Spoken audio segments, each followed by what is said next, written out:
17th episode of Zooming In with Gen Z. I'm your host, Haley Taylor Schlitz. Thanks for being here. Before we get started, I would like to remind you all to please like, share, comment, follow, and subscribe. Not only does this help you stay up on our fantastic conversations, but it allows the algorithm to do its thing so others can tune in too. If you're Gen Z, stop scrolling. You need to hear this news. Home for the holidays. Thanksgiving is next week, and many Gen Zers will be traveling home for the holidays. This can be stressful in normal years, but in a pandemic, the stress can push us to our limits. Even if you are not traveling and staying home, being by yourself can lead us to feel disconnected from our loved ones and sad. If you're feeling stress or sadness, make sure you read this story on Blavity with tips on how to handle the stress you may be feeling. In the story, Dr. Donna Hamilton, a physician and well-being strategist, shared that it's important to have a holiday well-being plan. A good plan includes specific strategies for taking care of yourself in mind, body, and spirit. Include proactively identifying items, activities, and people that help you feel better and identifying those that tend to make you feel worse. Be intentional about connecting with what uplifts you and limiting contact with what causes you to feel worse. Knock knock, who's there? Gen Z. Business Insider has a new story about how Gen Z is shaping the future of the American workforce. Hear this quote.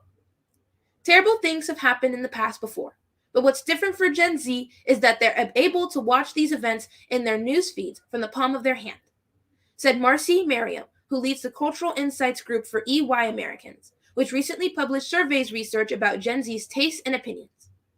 They felt the weight of the world on their shoulders since they were kids. Gen Zers care deeply about political and social issues, particularly the environment, and they're the most likely generation to view the advancement of LGBTQ rights as positive.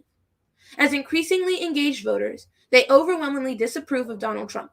Even Republican Gen Zers tend to take more left-leaning stances and see systematic racism as a critical issue in society and at work. Gen Z has an extraordinary willingness to break down barriers, said Jeffrey Jensen Arnott, a senior research scholar at Clark University who coined the term emerging adulthood and has long studied the period from the late teens through mid-20s. They don't care what your ethnic background or your sexual orientation. They think differences are cool, Arnott said, and they're willing to stand up and make sacrifices for the greater good. I like this description. TikTok may owe you money. I'm already interested. Earlier this week, news broke that TikTok had come to a legal settlement in a class action lawsuit over privacy concerns. It seems that TikTok was sharing our personal information with third parties without our consent. Unfortunately, we really shouldn't be surprised about our personal information being shared. This happens way too often, and we should always be aware of this happening. If you are a TikTok user and you had your account prior to October 1st, 2021, you may be able to receive part of the $92 million settlement. My advice? Make sure you file a claim. Final note for TikTok? You shouldn't harm your users because without Gen Z, your app would be collecting dust.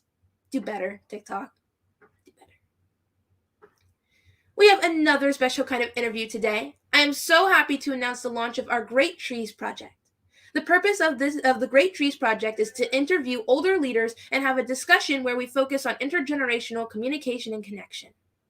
This could lead to bigger and better things. But right now, let's get the ball rolling with our first official Great Tree. Cue the video. A few weeks ago, I wrote an opinion column for Blavity regarding the disconnection that seems to be growing between Gen Z and older generations of Americans. I felt that we must do a better job to engage those who came before us and understand their stories and experiences if we're going to successfully navigate in the future of our world. Not knowing our HERstoric roots will lead us to make mistakes that could be avoided if we just took time to listen and learn from those who came before us. I mentioned in that column that I would commit myself to using my platform to do the work of engagement and connection. I start that today with an important discussion that I am naming Great Trees. Why Great Trees, you may be wondering? I chose the title Great Trees because of the powerful poem Great Trees by Maya Angelou. The poem focuses on the passing of an elder and what that elder meant to the younger generations. It closes with the lines, "They existed. They existed. We can be, and be better, for they existed." Today, I start off our Great Trees conversation with a discussion with the HERstoric civil and human rights leader, Denise Oliver-Velez. Ms. Oliver-Velez was an activist during the civil rights movement of the 1960s and was a member of both the Young Lords and the Black Panthers Party. She was one of the first women leaders that addressed the toxic masculinity and the intersectionality of being both Black and a woman. She worked on many HIV/AIDS intervention projects and has always been a leader in voter registration efforts. Today, she is a professor of anthropology and women's studies at State of University of New York, contributing editor of Daily Kos, and a blogger. Professor Oliver-Velez, thank you for joining me today. Thank you very much for having me and for your magnificent piece that you initiated in response to the Twitter discussion. I want to say one thing. I'm retired from teaching. I'm now a full-time blogger and Twitter opinionator. I love it. We need it. Like I said, we need to connect these generations. Your generation, my generation, Gen Alpha, all need to be connected. So your Twitter activism and your blog posts are definitely extremely valuable. But I would like to start our discussion talking about your activism, actually, as a young woman during the civil rights movement. For Gen Z, the actions taken during the 1960s are often seen as something from our history books that happened so long ago. And I think because of that, we sometimes take what happened in that movement for granted, almost like the efforts to end segregation and win on legislation like the Voting Rights Act were inevitable. Can you share with us what got you engaged in the civil rights movement as a young person and why you felt you needed to participate in the movement? I was very lucky to have parents who were politically engaged and grandparents who were politically engaged. And I think one of the things that you stressed by that poem of Maya Angelou's about trees was that it was very important for me as a very young person to know the stories, both the histories and the herstories in my own family, that they had stood up, and I was blessed enough to know my family history from enslavement. So I had tough people in my family who fought back while they were enslaved and then after they were freed. So I didn't grow up in a sense of being disconnected. It was always about a lineage, so that I actually participated in my first activist act in third grade. And two of my little third grade friends and I, this was during the time of the Cold War, and we were being told that the Russians were going to bomb us and kill us. And they handed us, this was in PS 138 in Brooklyn, New York. They gave us dog tags to put around our necks. And here you are, you're in the third grade. They hand you a dog tag and they tell you, this is so we can identify your dead body from the ashes. Yeah. And we were like, but we had political parents who said, who were against war, who were against bombing. So the three of us decided that when they told us to get under our desks and hide from the bombs and put the dog tags on, that we were going to protest, and we refused to get under our desks. So I just, the reason I wanted to share that is that kids are never too young to be activists. Yeah. You think, you know, you got to be like a teenager or something. No, you can start very early.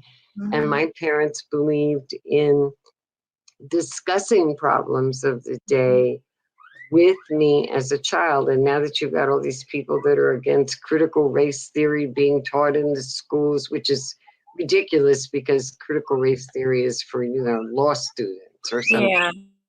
But someone asked on Twitter, how old should children be before you start teaching them about race and about, you know, politics? And as far as I'm concerned, I started learning in the womb. And it's never too young to start. Yeah. But you have to have elders who are willing to take on that task. So Yeah. When by the time I was in my early teens, I had joined my local NAACP youth group. Mm-hmm. And then I got involved with CORE, Mm-hmm. Congress of Racial Equality in Harlem. And by the time I was in high school, um, and I went to a progressive high school, so a lot of the students and a lot of the teachers were already actively engaged in things. I graduated from high school at 16, started to work in Harlem, had ran into, I'm not going to tell the whole story, but I wound up in a position where Malcolm X stepped in front of a gun for me to save me from being shot. Wow. Um, and I started college, and in my first year of college, I was at a school where there were only 5 Black students. And there was a white activist organization on campus, and I joined it. And they contacted me one day and they said, "We have this woman coming that we're supposed to take around New York City, and she's Black, and we're not sure how to talk to her." And I was like, "What? What are you talking about?" And I said, "Okay, whatever, I'm clearly Black too." Well, the woman turned out to be Mrs. Fannie Lou Hamer, Wow. who had come up from Mississippi and was dealing with the activities of the Mississippi Freedom Democratic Party, pushing the Democratic Party for it to be seated. And I spent one day riding around the city with her. And in the process, she shared her story growing up as a sharecropper. And what hit me the most was that they beat this woman almost to death because she had the audacity to even attempt to register to vote. Mm-hmm. And I was floored, and I was like, what am I doing here at Hunter College with no Black people? And I went home and I informed my mother, "Mom, I got to go to a Black school." Mm-hmm. And my mother, being practical like a lot of mothers are, said, "That's nice, dear. Of course you can go to a Black school. I suggest you get a scholarship," because I was going to a city university that costs, I don't know, $48 a semester. There was no tuition. But Mm-hmm. I got a scholarship and I went to Howard. Mm-hmm. And when I got to Howard, activities were increasing in SNCC, the Student Nonviolent Coordinating Committee, and a lot of you have heard of Stokely Carmichael, who became Kwame Ture, but key in that movement was also a brother named Hubert Rap Brown. And I got to know Rap and his wife, and again got engaged. I really wasn't paying as much attention to school as I was to politics. Mm-hmm. And ultimately, what happened at Howard was there was a student takeover, pushing for Black studies, for more accountability as a Black institution. And what's interesting to me is that right now at Howard, there is the Blackburn takeover going on, and it has taken me back to my time as a young person at Howard, standing up to fight back. Absolutely. So while I was at Howard, um, I became friends with a brother who was in the architecture school, and he was a Black Puerto Rican from New York. And he was interested in changing the urban environment and renovating housing and those kind of issues. And because I had grown up in New York and had grown up with a lot of Puerto Ricans, um, one day he walked up to me and he said, "Denise, I got these Puerto Rican brothers coming on campus and nobody here knows anything about Puerto Ricans. And could you put some of them up in your apartment and hang out with them?" And I said, "Sure, whatever." So the young Puerto Ricans came to stay at my house. And I have to admit, they walked into my apartment and they went into shock because I had a great big shotgun sitting up by the door. And I used to use the shotgun to go out in the alleyway and shoot rats because DC had no garbage pickup and for protection. And they were kind of taken aback, like, do you know how to use that thing? I said, of course I know how to use that thing. My whole family had been into self-defense dating back to their time right out of the end of slavery in Virginia. So everybody went hunting and shooting and stuff, so it was no big deal to me. And they were kind of taken aback that a woman, Yeah. a sister was armed. Yeah. And we ended up, becoming friends. And they said to me, if you ever need a job when you come to New York, we have a job for you. And I went back to New York and I ended up getting a job with them. They had been a street gang that turned into an anti-poverty organization called the Real Great Society. And I ended up teaching at the first East Harlem prep, like a prep school for kids who have been kicked out of the school system. And while I was there, I hooked up with some other people, and we ultimately became the East Coast division of the Young Lords Party, which started in Chicago. And so that's kind of, to make a very long story very short, how I wound up in the Young Lords. And then later, the Young Lord, we worked hand in hand with the Black Panther Party in New York. And in fact, there's a film out now called Takeover, which is a documentary that's been produced about our takeover of Lincoln Hospital to demand health care for people in the community.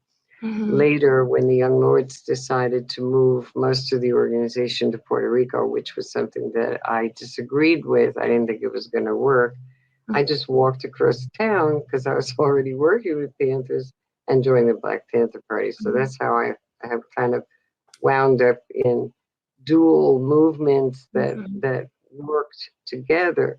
And we had ties also with Iwar Kun, which was an Asian group. And I got to say this too, since your audience is younger people, the average age of somebody in the Young Lords was about 17 years old. Really? Wow. So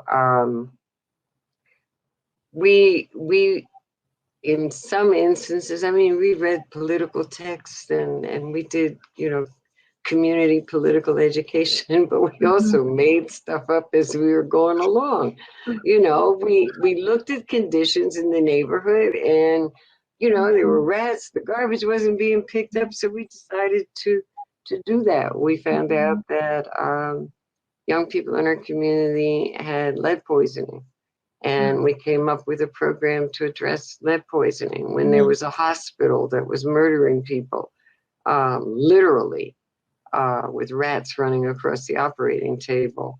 We decided to take action and do something. And this was not something we got out of a book, because I think that all of us, no matter our ages, can look around us and see what's wrong, and then sit down and come up with creative ways to address them. I've had young people say to me, so what corporation funded you? Or did you have foundation grants? And I was like, no, we figured out we could put out our own little newspaper and sell it in the streets the same way that the Panther paper was there. And we financed our activities that way. We were not funded by anybody. Nobody was pulling our strings. We were moved from our hearts by what we saw going on in our community. And we also tried not to embrace too much rhetoric. We sat down with the grandmoms, the abuelas and the abuelos in the community, and we'd take out the newspaper and sit with them and read them the articles and talk. And we'd always ask older people, what do you see that's wrong? That doesn't mean that there's any guarantee that just because somebody's elderly doesn't mean that they always have all the wisdom in the world. That's true. That's not true.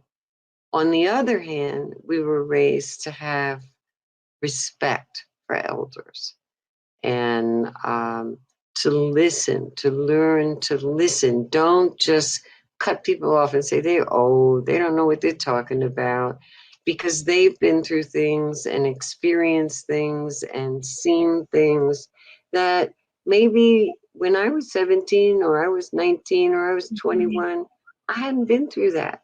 So I learned how to listen. And my dad always used to tell me, he said, I know you're an activist and you're going to continue to be an activist.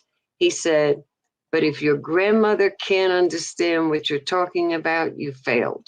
Yeah. And I always kept that in mind because unfortunately, a lot of us that get involved and we're in school and there's academia. So our level of discourse is like the epistemological nomothetic deconstruction of the paradigm shift. You know, my grandmother wouldn't understand that.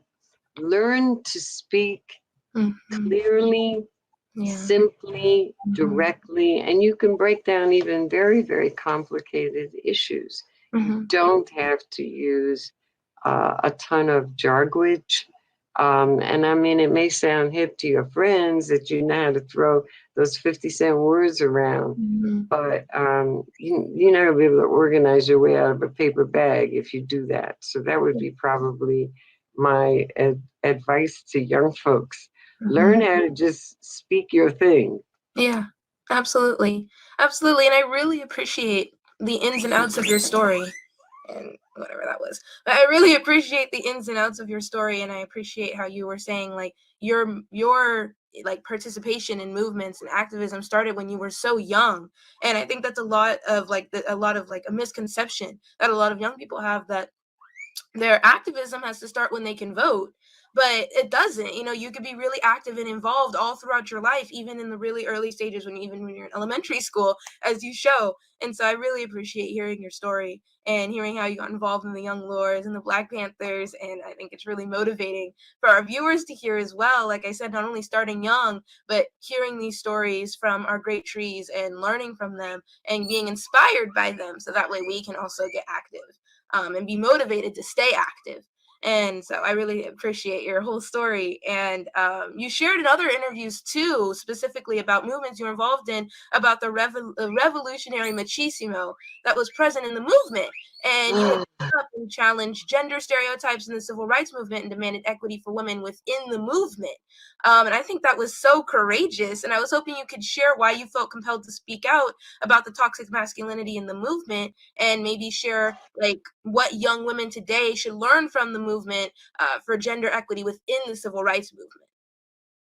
Yeah, just because you have nominated yourself to be political and part of a political movement doesn't mean that you don't bring baggage with you into the movement. And we live in not only a racist and supremacist culture, but we also live very much bounded by patriarchy. And so a lot of the young women that came into the Lords came in having been brought up to be a certain kind of way at home,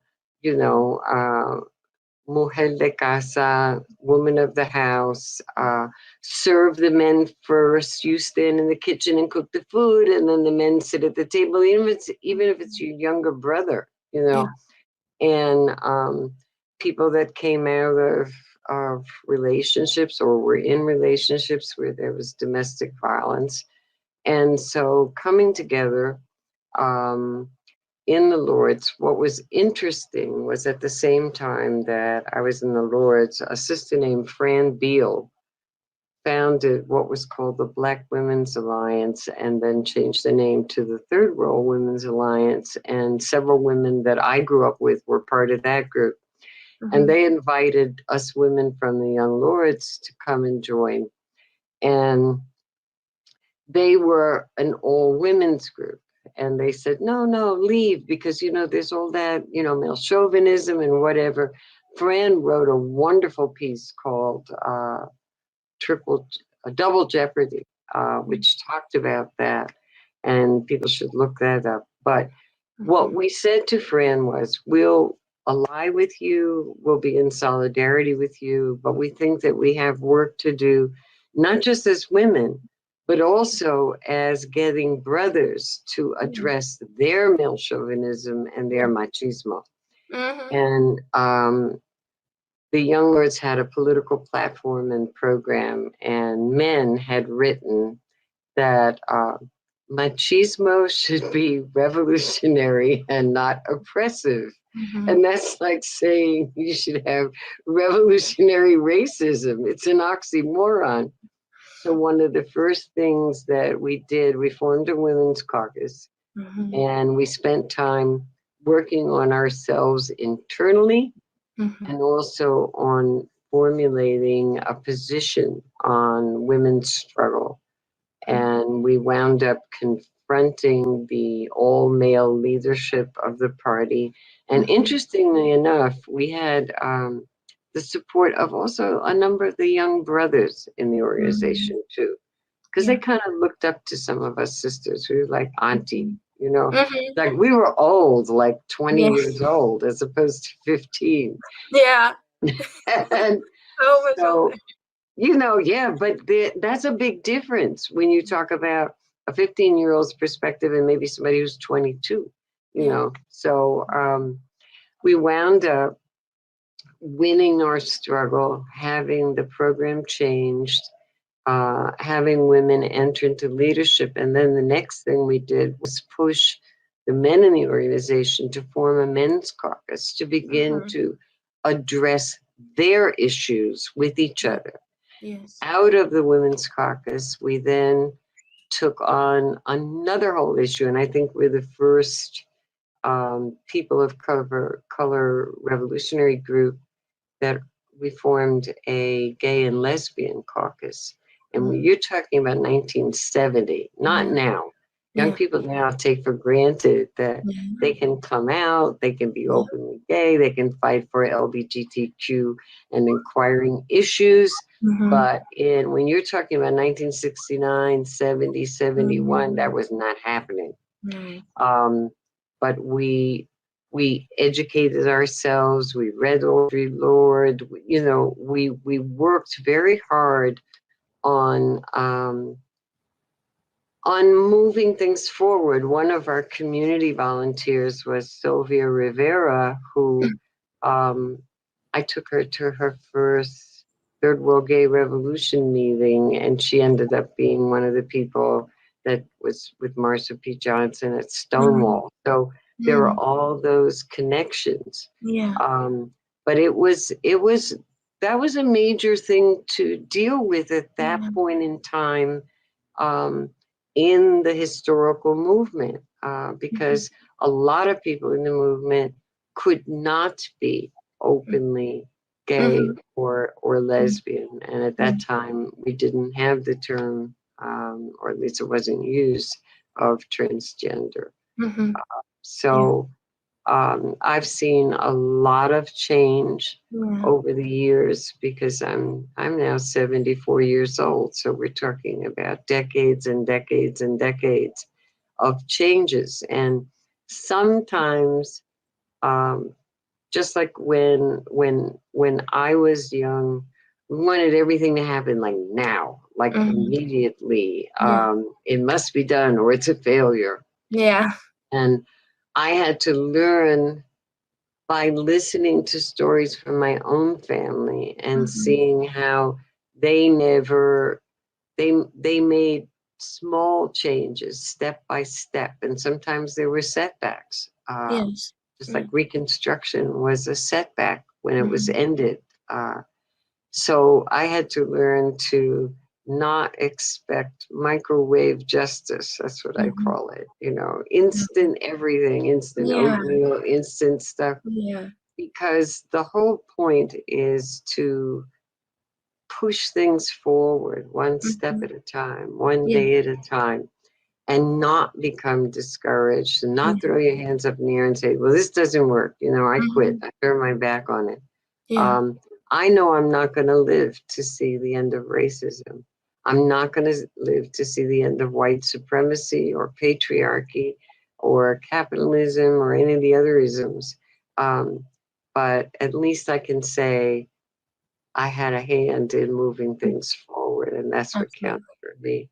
Absolutely, absolutely. And I love hearing your stories.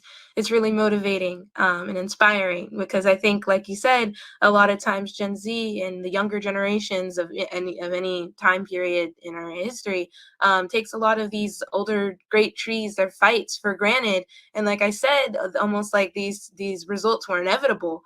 So I really appreciate listening to what you have to say and all of your And stories and your wisdom. I think it's very important, and that's why I wanted to take time on my platform to address this disconnect sometimes between the younger generation and the great trees, and make sure that we hear their stories and actually understand and digest it, because everything that you said not only serves for like inspiration but very much learning lessons of nobody wants microwave justice. So to understand that the oven takes some time, unlike the microwave that takes 2 minutes. When you're cooking something, it's going to take longer, but it gets done better and it gets done right. I like it. So I hope that our viewers are also resonating like I am. But on the topic of Gen Z and connection, you also were a founder of and served as the program director for the first minority controlled radio station in the Pacifica Network, WPF.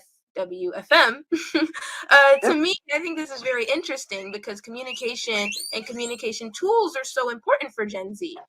We've grown up in a world where we've always been so connected, and I'm wondering, do you have any advice for members of Gen Z that members of Gen Z should think about when we use social media platforms to engage our peers?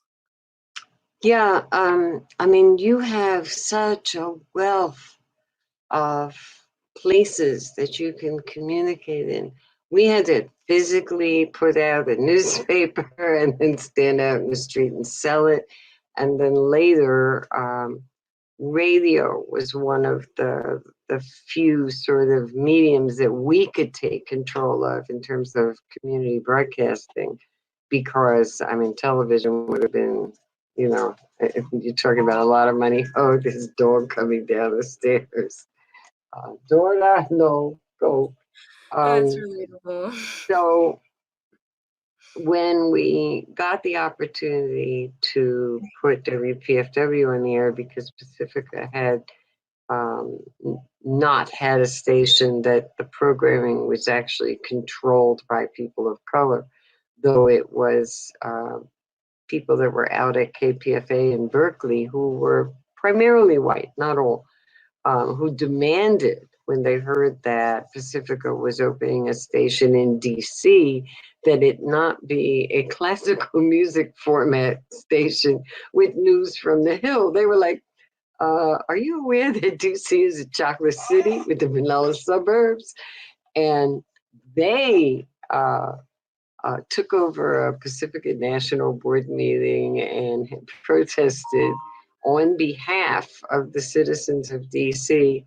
And Pacifica was forced to hire a black station manager, Gregory Millard. And Greg turned around and hired me to be their program manager. And we set up news, public affairs, and we made the music format jazz and jazz extensions, which made sense for DC. We went on the air with Take the A Train by Duke Ellington because the Duke was from DC. But we brought in community people, trained them to use the station, trained them in broadcasting, and WPFW is still on the air in DC. So that was major. But now, I mean, we had that, but I look at what young people have access today to, and I'm floored. Yeah. You have, well, Facebook, that's whatever, Twitter, Instagram, TikTok, WhatsApp, all of these. If something went down in our neighborhood or our community, we could probably get the information out locally. But there certainly wasn't an instantaneous ability to know Yeah. that the cops just shot somebody in Minneapolis, or this went down in Georgia, or this is going on in Puerto Rico. And and you also have the ability to go around the mainstream media because Mhm. they have their own agenda. They're Mhm. gonna, and whether it's CNN, MSNBC, or it's the New York Times or the Post, Mhm. they have a bias, and yet Yeah. you have people. You have a smartphone.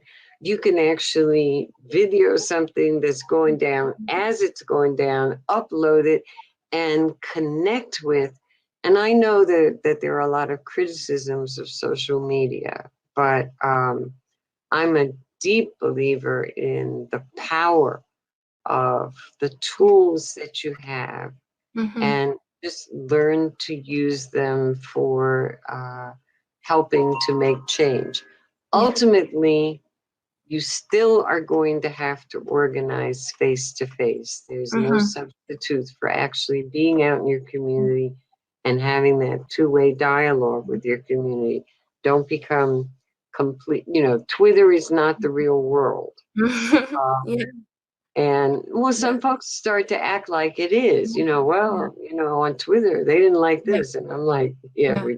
you need to talk to the people in the hood and find out what they think too. And they may not be on Twitter. Yes. So Exactly. use the tools that you've got, and you have a wealth of tools. I wish when, 50 years ago or so, that we had the luxury that you all have. Yeah. And I've been on the internet since the beginning with bulletin boards and dial-up and whatever. Um, so I'm not, ignorant of the development of social media, and I forced myself to learn. And when I get a young person, I'm like, help me out with Yeah. Twitter, Yeah. teach me, because you have stuff that you may call us the old trees, but these young saplings can show us a thing or two. And a lot of my friends who were activists back in the day with me don't know how to use the social media that you all do. I mean, if it wasn't for my students, I wouldn't have even gotten a smartphone. One day Mhm. they said to me, Miss Oliver, I want to text you something. I said, I don't think my phone has text. This was a number of years ago. So I took out this phone and the whole class started laughing. It was a clamshell. They were like, oh my God, it's an antique, And so they said, Miss Oliver, we know you half blind too. So they said, one of my students had a phone like this, a Mhm. Samsung, and said, this is big, you'll be able to see it. So you go to the phone store, and your phone is so antique, they'll give you a phone for free. So I did what they told me. I went and I got my little Samsung phone. I came back to class and they said, what apps do you have on it? I said, what's the app? And they were like, oh, she's hopeless, So they sat down, they took my phone away from me, they downloaded apps, they showed me how to send, because they were all texting. They text their roommate if they're sitting right next to them. They always texting on their phone. And they literally showed me, they upgraded my Mhm. social media status and Mhm. my use of technology. And Mhm. I appreciated it Yeah. because I didn't know. And a lot Yeah. of times older folks aren't going to be so willing to say that they Mhm. don't know, but Yeah. young people can be very helpful Mhm. in sort of bringing some of us old folks into Mhm. the modern age. And we have things that we can share both ways. And to this day, I'm very Mhm. happy that my students, I actually know how to Yeah. to text. And another young person got me to say, why aren't you blogging? And I Mhm. said, what's a blog? That sounds disgusting. And and I was like, blog, what? And they came over and they picked out a number of major political blogs and Mhm. told me to check them out, showed me how to do it. And I wound up selecting one ultimately, which was Daily Kos. Mhm. And I've been there ever since. Yeah. Um, and that would not have happened unless Mhm. I had been steered by someone Yeah. who's younger than I am. Exactly. So it's a two-way street, It Katie. is. It is. I love that connection. And like I said, the inspiration for this Great Trees like discussion that I want to host on my platforms is this connection for the younger generations to learn from the older generations, to hear their stories, to get inspired, to get educated. But I love the way that you shine light on the fact that the older generations can also too gain things from the younger generation as well. Yeah. And that's the importance of these kinds of connections and discussions. And that's why I love the term Great Trees, because, you know, you guys are roots, but there's also that connection of, The you know, everybody's branches. growing. Exactly. Everybody's growing. I love it. I love that analogy of Great Trees. And I love the poem. So it definitely fits nicely for this conversation that we're having. And while you were talking, you had mentioned a kind of connections where I had in a previous episode, I was talking to a student activist, and we were talking about what was modernly going on and with the book bannings. And there was recently another student activist I had where a school had suggested bringing in opposing views on the Holocaust into the classroom. But the student I was talking to about book banning, we were talking, and he was like, well, you could ban as many books as you want, but with the internet and the technology that we have, we're, you know, you can't stop the truth from coming out, you can't stop history from being taught.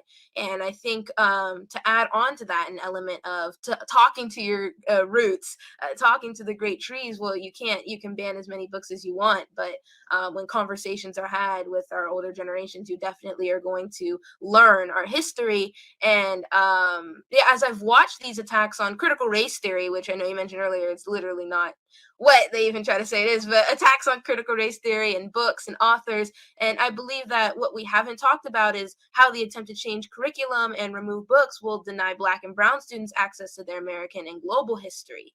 What actions do you think we can take to make sure, no matter what happens in our schools, we learn our history and make sure it's not lost? Because we have this internet, but, you know, is that enough? What do you think?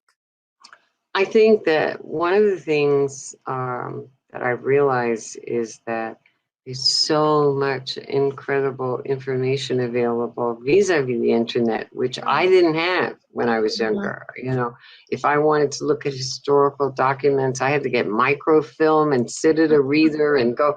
And now that stuff is on PDFs and Mm-hmm. whatever and accessible. The thing is, it may be there, but you have to make a commitment to go look for it, because it's amazing. There are times that, and I'm a history buff, I'm also a genealogist, so I look into family histories. And people say to me, well, how did you know that? Did you major in history? And I go, no. You know, I sit down, I give myself an assignment. Um, I spend a short portion of my day on the internet using nothing but Google and looking up certain keywords every day. It's just part of my process now. Yeah. And so I'll look up, you know, white supremacy, and then I hit news, and and what comes up is any article about what's going on with that. You may know that on Twitter, I made what's called a promesa a number of years ago, that I would post something about Puerto Rico every day. And I am not Puerto Rican, you know, and I think that that's important too, Yeah. because it is not just the responsibility of Puerto Ricans to know about Puerto Rico, because Puerto Ricans are only a small percentage of the population. But as Black people, we should know Puerto Rican history too, and Caribbean history. So I get up every morning and I post, this is the number of days it's been since Hurricane Maria on Twitter, and then attach it to whatever the latest news out of Puerto Rico is. I then look up Caribbean and see what the news is from parts of the Caribbean. I also am interested in culture, so I look at celebrating, you know, birthdays or Black History memorial dates, and then I'll post links to.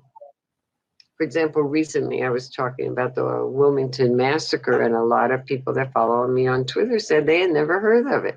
And I said, well, here's a link to a site that has every single massacre of Black folks, of Native Americans, of Asian Americans, that has taken place in this country.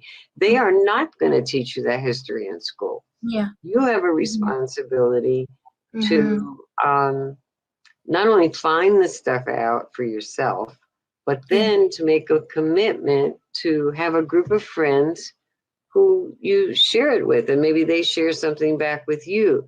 Because, if I had, I mean, there are so many, I go on YouTube, which is where you are, and if there's a historical figure, let's say Fannie Lou Hamer, I type in Fannie Lou Hamer documentary, and to see, and 5 or 6 small documentaries will pop up. And I've done that with hundreds and hundreds of not only historical figures, but things that are going on today.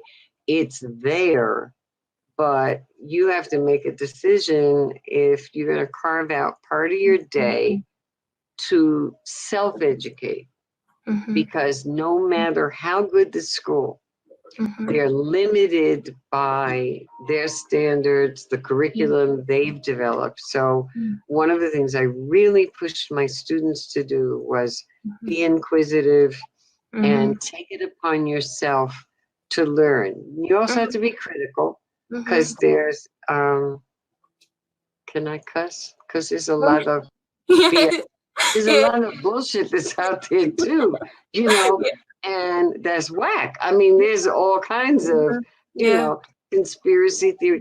So you have to learn how to cross-check, fact-check, and make sure you're not getting taken for a ride, because there are plenty of folks who are into the grifting business too. Yeah, absolutely. And some of them, remember, not all skin folks are kin folks. So we can point fingers at the right wing and racist white folks and all that other kind of stuff, but we need to check some of our own, who are busy trying to grift off of the struggle or do whatever, and learn to be more critical. Just because somebody's Black or just because somebody's Latino doesn't mean that they're speaking truths. There are a lot of opportunists out there too. So that's a tall order. And I also want to point out that young people have asked me when I go speak about the Lords and the Panthers, and they go, "Didn't you ever have any fun?" And I'm like, "Yeah, we partied and we went out dancing, and we had, significant others, and had heartthrobs, and had all of those kind of things that happen to you when you're a teen. We were not walking around all power to the people, and don't let anybody take away your joy. Because we have a need for uplift and for joy and for spiritual refreshing, no matter what your path is, that helps sustain you. Because let me tell you something, if you just go 24/7 talk about all power to the people and never take a break, you're going to burn out. And I've watched too many people burn out over the years. I'm still going like the ever-ready bunny, but I'm also doing it in good time, and I take time out, and every Sunday I write a music blog, and I would call it Black Music Sunday. And it lifts my spirits, particularly during being locked in with COVID.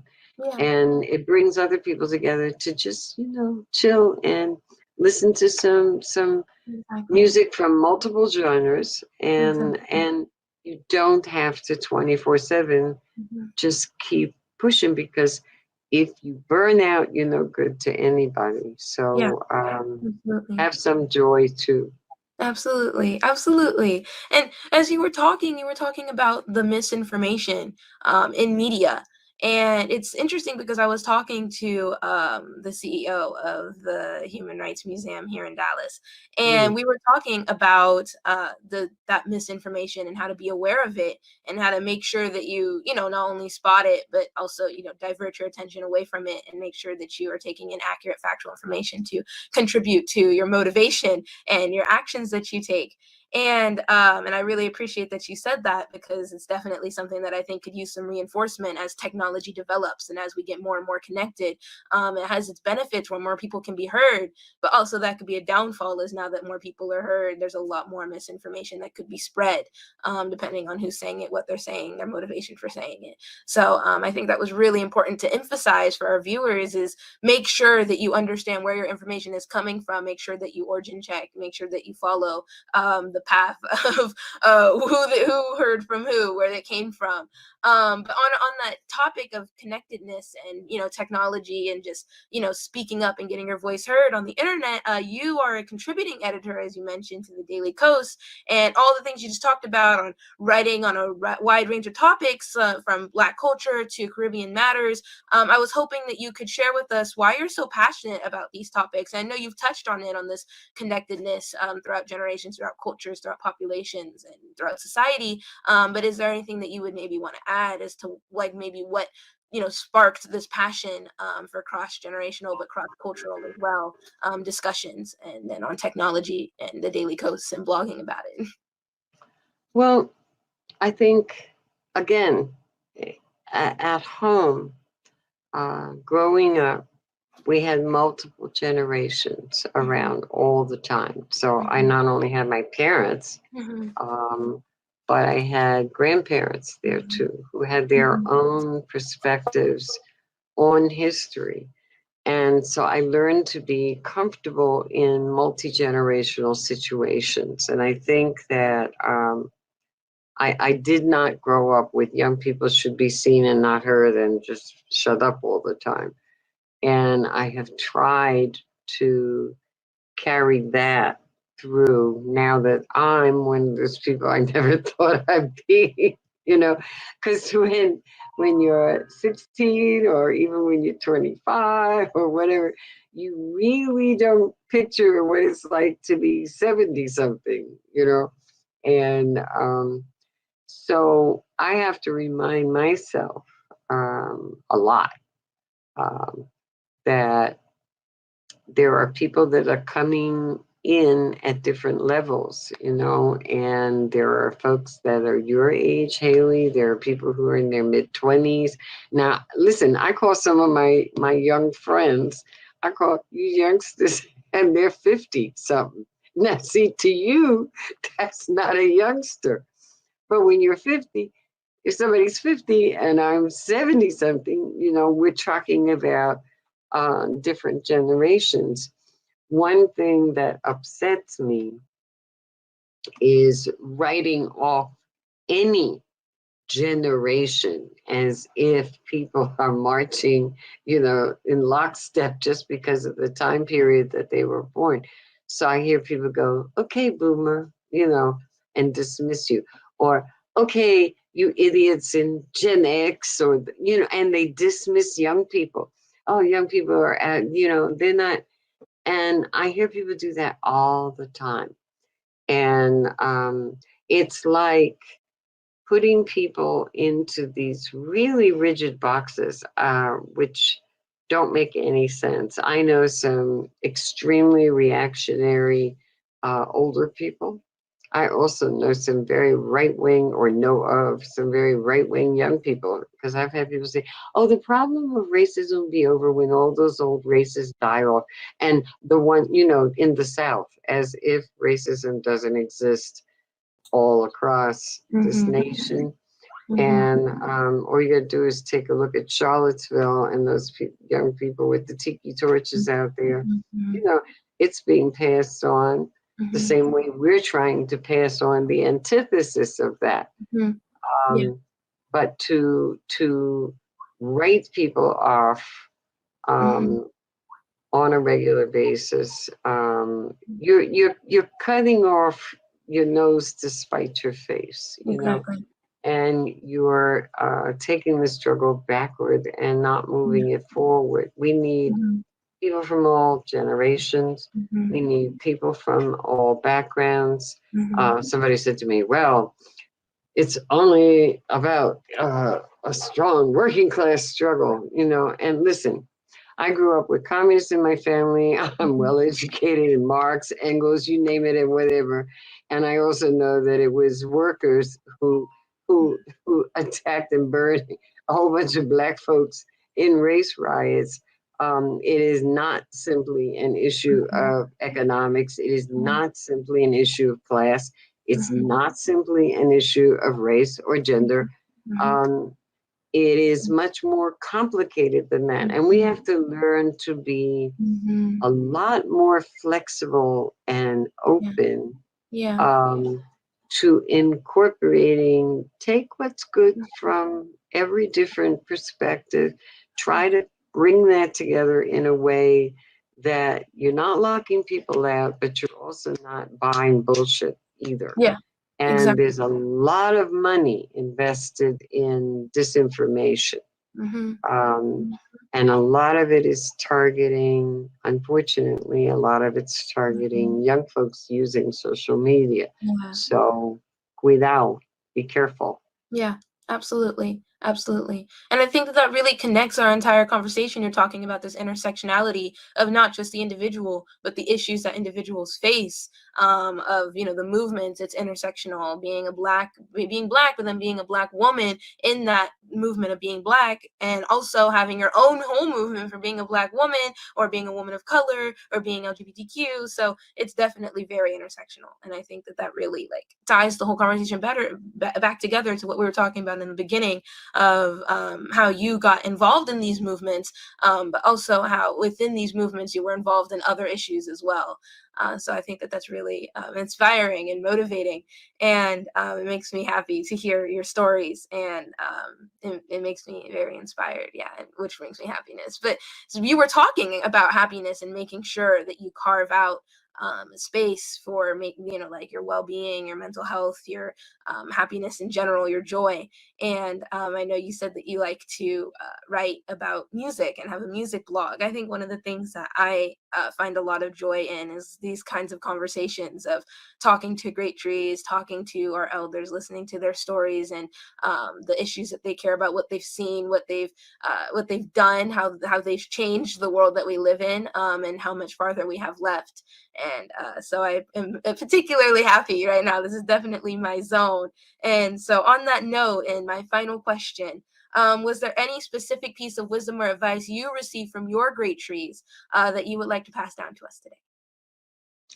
Yeah, I said it earlier, I think. It's what my dad said to me. If your grandmother can't understand you, you failed. And that's called keep it simple, stupid, and we get caught up in the prestige of our own intellectualism, and we then fail to communicate. And more than anything else, this is about communicating with elders, communicating with youngsters, communicating with people outside of your realm of experience. And again, if they can't understand what the hell you're talking about, you fail. Yeah, okay? Absolutely. I think that's key, as we talked about connectedness, but we're also doing this conversation for that communication. Both of those things require a clear message, and to be articulate and making sure that people understand what you're trying to say, because like you said, that's the point, to make sure that your message is conveyed. So I really like that. And I hope that resonates with our viewers too, because all of this has definitely resonated with me. And I want to thank you for your time today, for talking with us and sharing your story, because it needs to be heard. And like I said at the beginning, I wanted to start focusing on great trees and their stories and focus on our roots. So like you said, us branches can learn about you guys' experiences, and we can have this two-way street of communication. Haley, I am very honored. Thank you so much for having me and for standing up for me too on Twitter. You have my back. Okay? Is Thank you. absolutely, absolutely. Yeah, definitely, of course. I'm so glad that we could do this. Thank you for joining us today, and thank you for talking with us. You're definitely an inspiration for all of us. Okay. Bye. Bye.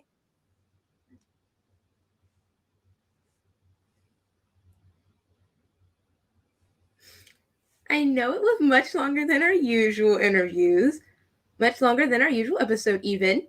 But like I said, this is a new project that I think will be very important for us to participate in. I want to use my platforms, plural, to emphasize the educational benefits communication and connection with our great trees has. Thank you so much, Ms. Velez, for being our first great tree in this project. Thank you so much for sharing your story. I enjoyed our conversation very much, and the pearls of wisdom I gained I will always cherish. I am so honored to have you as my roots. As usual, we will close out our show with the segment called Zooming In. Let's take a look at who is being magnified for being magnificent. Today, we zoom in on our own families and the great trees that we find around us. You can see my great trees and my mom's family here in this picture. There are 6 generations of amazing women in this picture. I am fortunate to know my roots and have their wisdom as part of my own life journey. I am so thankful that I did get time to learn from my grandmother and receive her wisdom before she passed. I don't go a week without thinking of her and her journey. As Maya Angelou said in her poem, they existed. We can be, and be better, for they existed. Your Zoom call to action?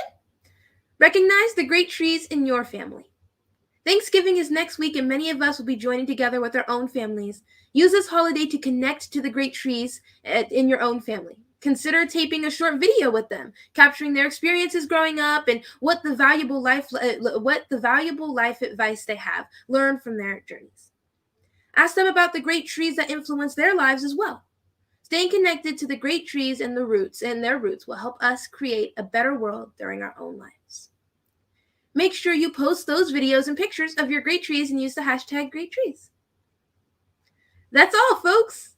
This very full episode, episode 17 of Zooming In with Gen Z, is all wrapped up.